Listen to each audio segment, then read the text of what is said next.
ગાંધીનગર જિલ્લાના દેગામ તાલુકામાં જાગ ગામે આવેલ જીઆઈડીસીમાં 6 દિવસ પહેલા સેન્ટીનના ફરમાની ચોરી થઈ હતી, જેના અનુસંધાનમાં દેગામ પોલીસ અને એલસીબી પોલીસ તેની તપાસ કરી રહી હતી। એક ડાલામાં દેગામથી શિલોડા તરફ દેગામ અંડરબ્રિજ પાસે પિકઅપ ડાલામાં જાગ જીઆઈડીસીમાંથી ચોરાયેલા ફરમા સાથે 2 ઇસમો જઈ રહ્યા છે, જેની બાતમીના આધારે પોલીસે બંનેને ઝડપી પાડ્યા હતા। ત્યારે એલસીબી પોલીસે તેની પાસેથી મોબાઈલ ફોન, પિકઅપ ડાલું તેમજ રોકડ રકમ સહિત કુલ ₹3 લાખના મુદ્દામાલ સાથે બંને ઇસમોની ધરપકડ કરી હતી અને તેની સામે કાયદેસરની કાર્યવાહી હાથ ધરી હતી। ચોરીમાં સંડોવાયેલા પૂર્ણ યોગી, ઉદાનાથ, ધર્મનાથ યોગી, બનાના યોગીને ઝડપી પાડવા પોલીસે ચક્રો ગતિમાન કર્યા છે।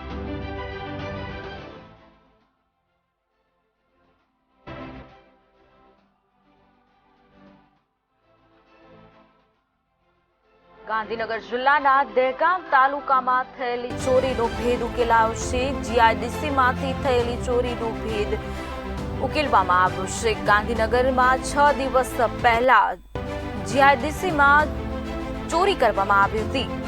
દેગામ તાલુકાના જાગ ગામમાં જીઆઈડીસીમાં 6 દિવસ પહેલા સેન્ટિંગના ફરમાની ચોરી થઈ હતી, જેના અનુસંધાને ચોરીની ફરિયાદ નોંધાઈ હતી અને ફરિયાદના આધારે દેગામ પોલીસ અને એલસીબી પોલીસ તપાસ કરી રહી હતી। એલસીબી પોલીસને એક બાતમી મળી હતી, જેમાં દેગામથી ચિલોડા તરફ બંને ઇસમો જઈ રહ્યા હતા, પિકઅપ ડાલામાં જઈ રહ્યા હતા।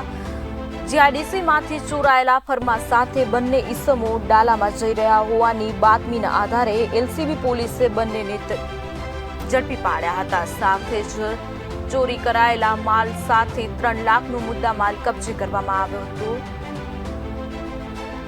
ગાંધીનગર જિલ્લાના દેગામ તાલુકામાં થયેલી ચોરીનો ભેદ ઉકેલાયો છે। જીઆઈડીસીમાં થયેલી ચોરીનો ભેદ પોલીસે ઉકેલ્યો છે।